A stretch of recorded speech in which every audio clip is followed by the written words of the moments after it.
റിയൽമിയുടെ smart phone ശ്രേണിയിലേക്ക് ഒരു പുതിയ smart phone കൂടി വന്നിരിക്കുന്നു. റിയൽമി P4R എന്ന പേരിൽ. എനിക്ക് തോന്നുന്നു ഈ R എന്ന് പറയുന്ന ലെറ്റർ റിയൽമിയുടെ ഒരു ഫോണിന്റെ പേരിനോടൊപ്പം ചേരുന്നത് ആദ്യമായിട്ടാണെന്ന് തോന്നുന്നു. ഫോണിന് നല്ല വെയിറ്റ് ഉണ്ട്. പറഞ്ഞ പോലെ 8000 mAh ബാറ്ററി കപ്പാസിറ്റി ഒക്കെ ഉള്ളതുകൊണ്ടായിരിക്കാം നല്ല വെയിറ്റ് ഫീൽ ചെയ്യുന്നുണ്ട്. എന്ത് തന്നെയായാലും ഇതാണ് റിയൽമി P4R എന്ന് പറയുന്ന സ്മാർട്ട് ഫോൺ. അതിന്റെ ആ ഒരു സ്റ്റിക്കർ ഒട്ടിച്ച ആ ഒരു ഗം കണ്ടില്ലേ, അത് കൃത്യമായിട്ട് പോകുന്നില്ല. കാണാൻ നല്ല ലുക്ക് ഉണ്ട്, കുഴപ്പമൊന്നുമില്ല.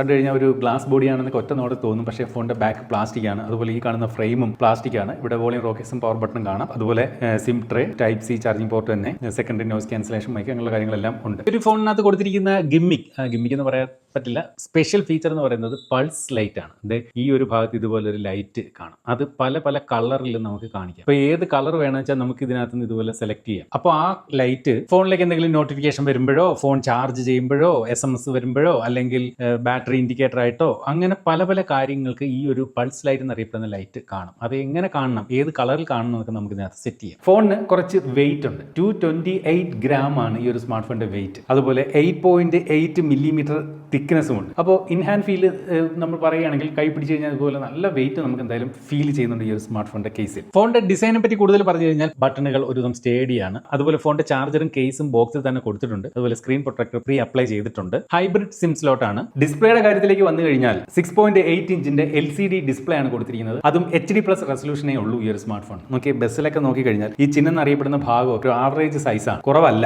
എന്ന് അർത്ഥം. ഇപ്പോൾ LCD ഡിസ്പ്ലേയിൽ HD+ റെസൊല്യൂഷൻ മാത്രമുള്ള നിരവധി ഫോണുകൾ അടുത്തിടെയായിട്ട് വരുന്നുണ്ട്. പ്രൈസ് കട്ട് ആണ് പൊതുവെ ഉദ്ദേശിക്കുന്നതെങ്കിലും ഫോണിന് ഈ പറയുന്ന പോലെ വലിയ പ്രൈസ് കുറവൊന്നും നമുക്ക് ഫീൽ ചെയ്യുന്നില്ല. എന്തായാലും 144 ഹെർട്സിന്റെ റിഫ്രഷ് റേറ്റും ഈ ഒരു സ്മാർട്ട് ഫോണിന് കൊടുത്തിട്ടുണ്ട്. 1200 നിറ്റ്സ് ആണ് ഈ ഒരു സ്മാർട്ട് ഫോണിന്റെ പീക്ക് ബ്രൈറ്റ്നസിന് കുറവൊന്നുമില്ല എന്ന് വേണമെങ്കിൽ പറയേണ്ടി വരും. നല്ല ബ്രൈറ്റർ ആയിട്ടുള്ള ഡിസ്പ്ലേ ആണ്. പിന്നെ AMOLED ഡിസ്പ്ലേ ഉപയോഗിച്ച് ശീലിച്ചവർക്ക് ഒരു പക്ഷേ LCD ഡിസ്പ്ലേ കാണുമ്പോൾ ഒരു എന്ന് തോന്നാൻ സാധ്യതയുണ്ട്. അതുപോലെ യൂട്യൂബിലൊക്കെ വീഡിയോ പ്ലേ ബാക്ക് ചെയ്യുമ്പോൾ HDR സപ്പോർട്ട് ഇല്ല. പെർഫോമൻസ് സൈഡിലേക്ക് വന്നു കഴിഞ്ഞാൽ മീഡിയടെക്കിന്റെ Dimensity 6300 എന്ന് പറയുന്ന പ്രോസറാണ്. ഒരു 15,000 പ്രൈസ് റേഞ്ചിൽ വരുന്ന മിക്ക ഫോണുകളിലും ഇപ്പോൾ കാണുന്ന ഒരു പ്രോസറാണ് ഈ ഒരു 6300 എന്ന മീഡിയടെക് പ്രോസർ. ഫോണിന്റെ ANTUTU സ്കോർ ടെസ്റ്റ് ചെയ്ത് നോക്കി 6,17,135 ആണ്. അതുപോലെ CP ത്രോട്ട്ലിംഗ് ഇവിടെ ടെസ്റ്റ് ചെയ്ത് നോക്കി. വലിയ ത്രോട്ട്ലിംഗ് ഇഷ്യൂസ് ഇല്ല എന്ന് വേണമെങ്കിൽ പറയേണ്ടി വരും. 90% ആണ് അതിന്റെ ഒരു ത്രോട്ട്ലിംഗ് റിസൾട്ട്. അതുപോലെ മാക്സിമം നമുക്ക് 8GB റാമും 256GB ഇന്റർണൽ സ്റ്റോറേജും ഈ ഒരു ഫോണിനകത്ത് കിട്ടും. LPDDR4X റാം ആണ്. അതുപോലെ UFS 2.2 ആണ് ഈ ഒരു ഫോണിന്റെ സ്റ്റോറേജ് ടൈപ്പ്. നമ്മളിപ്പോൾ ഈ ഒരു സ്മാർട്ട് ഫോണിലാണ് BGM എക്സ്പീരിയൻസ് ചെയ്യുന്നത്.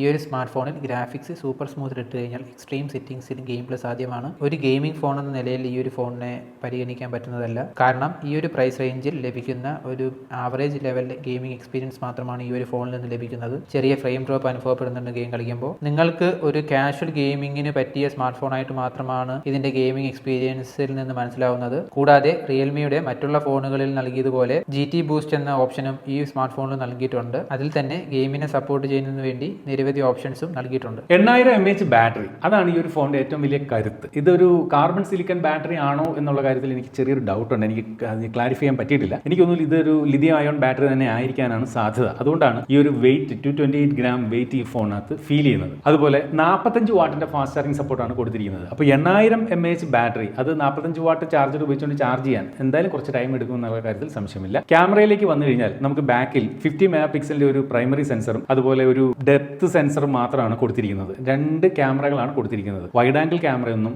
ഇല്ല എന്നുള്ളത് ഒരു കുറവ് തന്നെയാണ്. അതുപോലെ സെൽഫി എടുക്കുന്നതിന് വേണ്ടിയിട്ട് ഇത്തരത്തിൽ ഒരു 8 MP സെൽഫി സെൻസറുമാണ് കൊടുത്തിരിക്കുന്നത്. നിരവധി ഫോട്ടോകൾ എടുത്ത് വെച്ച് നോക്കി ഈ ഒരു ഫോണിന്റെ ഡിസ്പ്ലേയിലൂടെ കാണുന്നതിനേക്കാളും ഞങ്ങൾ അത് എന്ത് ചെയ്തു, ആ ഫോട്ടോകളൊക്കെ കമ്പ്യൂട്ടറിലേക്ക് ട്രാൻസ്ഫർ ചെയ്തിട്ട് നോക്കുമ്പോൾ ആണ് കറക്റ്റായിട്ട് നമുക്ക് ആ കമ്പ്യൂട്ടറിലൂടെ നോക്കുമ്പോഴാണ് ആ ഫോട്ടോയുടെ ക്വാളിറ്റി കറക്റ്റ് മനസ്സിലാവുന്നത്. ഫോണിലൂടെ കാണാൻ കുറച്ചുകൂടെ ബെറ്റർ ആയിട്ട് ഫീൽ ചെയ്യും. പക്ഷേ ഒറിജിനൽ നമ്മൾ കമ്പ്യൂട്ടറിലേക്ക് മാറ്റി നോക്കുമ്പോൾ വൈറ്റ് കളർ ഇത്തിരി ഒന്ന് അടഞ്ഞ രീതിയിൽ വരുന്നുണ്ട്. ഉദാഹരണത്തിന് ഈ കാറിന്റെ കളർ അത് നല്ല പ്യുവർ വൈറ്റ് ആയിട്ട് വരേണ്ടതാണ്. മറ്റൊരു ഫോണിൽ എടുത്ത ഫോട്ടോ ഈ കാണുന്നു. ഈ 2 ഫോട്ടോകളിലും ആ കാറിന്റെ കളർ നല്ല വ്യത്യാസമുണ്ട്. അപ്പോൾ ഇതിനകത്ത് എടുക്കുമ്പോൾ വൈറ്റ് ഒരു അടഞ്ഞ വൈറ്റ് പോലെ വരികയാണ്. അതെന്താണെന്ന് മനസ്സിലാവുന്നില്ല. അതുപോലെ ചില ഫോട്ടോകൾ നന്നായി വരുന്നുണ്ട്, എന്നാൽ ചില ഫോട്ടോകൾ ബെറ്റർ ആയിട്ട് വരുന്നില്ല. അപ്പോൾ കുറേ ഫോട്ടോകൾ എടുക്കുമ്പോൾ കുറച്ച് നല്ല ഫോട്ടോകൾ കിട്ടും എന്ന് വേണമെങ്കിൽ പറയേണ്ടി വരും. അതുപോലെ ഇതിനകത്ത് ബാക്ക് ക്യാമറയെക്കാളും എനിക്ക് സെൽഫി കുറച്ചും കൂടെ കൊള്ളാമെന്ന് തോന്നി കമ്പാരിറ്റീവ്ലി. അതുപോലെ സെൽഫിയിലായാലും ബാക്ക് ക്യാമറയിലായാലും വീഡിയോ ഷൂട്ട് ചെയ്യുമ്പോൾ OS ഒന്നും ഇല്ലാത്തതുകൊണ്ട് തന്നെ സ്റ്റെബിലൈസേഷൻ തീരെ വീക്കാണ്. ക്യാമറ പറ്റി മൊത്തം പറഞ്ഞാൽ ഒരു 100-ൽ ഒരു 60 മാർക്ക് കൊടുക്കാം. ഒരു 100 ഫോട്ടോ എടുക്കുമ്പോൾ ഒരു 60 എണ്ണമൊക്കെ ചിലപ്പോൾ നല്ലത് കിട്ടും. എല്ലാം പ്രോസസ്സ് ചെയ്തിട്ടാണ് എന്തായാലും വരുന്നത് ഫോട്ടോസ്. എല്ലാം ഒന്നും ഈ പറയുന്ന പ്രോസസ്സിങ്ങിൽ ബെറ്റർ ആവുന്നില്ല, ചിലത് നല്ലതായി കിട്ടുന്നുണ്ട്. ഈ ഒരു ഫോൺ ഉപയോഗിച്ചുകൊണ്ട് നമുക്ക് ഫുൾ HD 30 FPS ആണ് ബാക്ക് ക്യാമറ ഉപയോഗിച്ചുകൊണ്ടും ഫ്രണ്ട് ക്യാമറ ഉപയോഗിച്ചുകൊണ്ടും എടുക്കാവുന്ന മാക്സിമം വീഡിയോ റെസൊല്യൂഷൻ. സോഫ്റ്റ്വെയർ സൈഡിലേക്ക് വന്നു കഴിഞ്ഞാൽ ആൻഡ്രോയിഡ് 16-ൽ ആണ് ഈ ഒരു ഫോൺ, അതുപോലെ റിയൽമി UI 7 ആണ് ഈ ഒരു ഫോണിനകത്ത് കൊടുത്തിരിക്കുന്നത്. പ്രൈസുകൾ നല്ല ഭേഷായിട്ടുണ്ട്.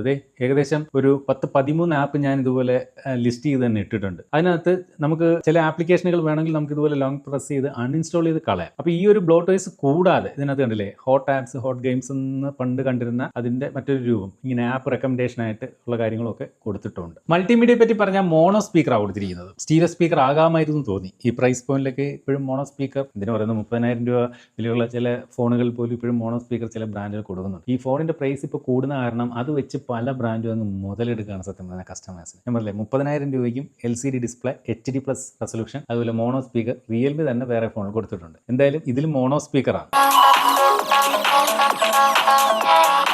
സൗണ്ട് ക്വാളിറ്റിയെ പറ്റി പറഞ്ഞാൽ ഓക്കെ എന്ന് വേണം പറയാം. ഹൈറസ് ഓഡിയോ സപ്പോർട്ട് കൊടുത്തിട്ടുണ്ട്. അതുപോലെ ബ്ലൂടൂത്ത് വെർഷൻ 5.3 ആണ് ഈ ഒരു ഫോണിനകത്ത് കൊടുത്തിരിക്കുന്നത്. കോൾ റെക്കോർഡിംഗ് ഫീച്ചർ കൊടുത്തിട്ടുണ്ട്. അതുപോലെ ഫിംഗർ പ്രിന്റ് വന്നിട്ട് സൈഡ് മൗണ്ടഡ് ആയിട്ടാണ് കൊടുത്തിരിക്കുന്നത്. LCD ഡിസ്പ്ലേ ആണ്, അതുകൊണ്ട് സൈഡ് മൗണ്ടഡ് ആയിട്ട് വരും. AMOLED ആണെങ്കിൽ മാത്രമേ ഇൻ ഡിസ്പ്ലേയിൽ വരും. അതുപോലെ തന്നെ NFC സപ്പോർട്ട് കൊടുത്തിട്ടില്ല. IP65 dust and water resistance ആണ് കൊടുത്തിരിക്കുന്നത്. അതായത് ഒരു സ്പ്ലാഷ് റെസിസ്റ്റൻസ് എന്ന് വേണമെങ്കിൽ നമുക്ക് ഇതിനെ വിളിക്കാം. അടുത്തായിട്ട് ഈ ഒരു ഫോണിന്റെ പ്രൈസിംഗ് ആണ്. എനിക്ക് തോന്നുന്നു ഈ ഒരു ഫോണിന്റെ പ്രൈസിംഗ് അണ്ടർ 20,000 വരാനാണ് സാധ്യത. 20,000-ൽ താഴെ ഒരു 18,000 ഒക്കെ വന്നാൽ അതായിരിക്കാം എന്ന് എനിക്ക് തോന്നുന്നു. എൻ്റെ പ്രൈസ് കൃത്യമായിട്ട് അറിയത്തില്ല. ആ ഒരു പ്രൈസ് ആണെന്ന് വെക്കേ നമുക്ക് ഇതിന്റെ ഒരു ഗുണങ്ങളും ദോഷങ്ങളും പറയുകയാണെങ്കിൽ ഇതിന്റെ ഒരു ഗുണമായിട്ട് എടുത്ത് പറയാനുള്ളത് 8000 mAh ബാറ്ററി, 45 വാട്ടിന്റെ ഫാസ്റ്റ് ചാർജിംഗ് സപ്പോർട്ടും ഈ ഒരു അണ്ടർ 20,000 പ്രൈസ് റേഞ്ചിൽ കൊടുക്കുന്നു എന്നുള്ളത് വേണമെങ്കിൽ പറയാം. ഇനി കുറവുകളായിട്ട് പറഞ്ഞു കഴിഞ്ഞാൽ നമുക്ക് ഒരു ക്യാമറയിൽ പോലും 4K ഇല്ല, ബാക്കിൽ പോലും 4K ഇല്ല, ഈവൻ 2K പോലും ഇല്ല. എല്ലാം ഫുൾ HD ആണ്. അതുപോലെ LCD ഡിസ്പ്ലേ ആണ്. മോണോ സ്പീക്കർ ആണ് ഫോണിനകത്ത് കൊടുത്തിരിക്കുന്നത്. NFC ഇല്ല. അതുപോലെ അൾട്രാ വൈഡ് ആംഗിൾ ക്യാമറ ഇല്ല. AnTuTu സ്കോർ ഈ പറഞ്ഞതുപോലെ ഒരു 6 ലക്ഷം ആ ഒരു റേഞ്ച് AnTuTu സ്കോർ മാത്രമേ ഉള്ളൂ. ക്യാമറ ഓക്കെ എന്ന് മാത്രമേ പറയാൻ പറ്റൂ. അപ്പോൾ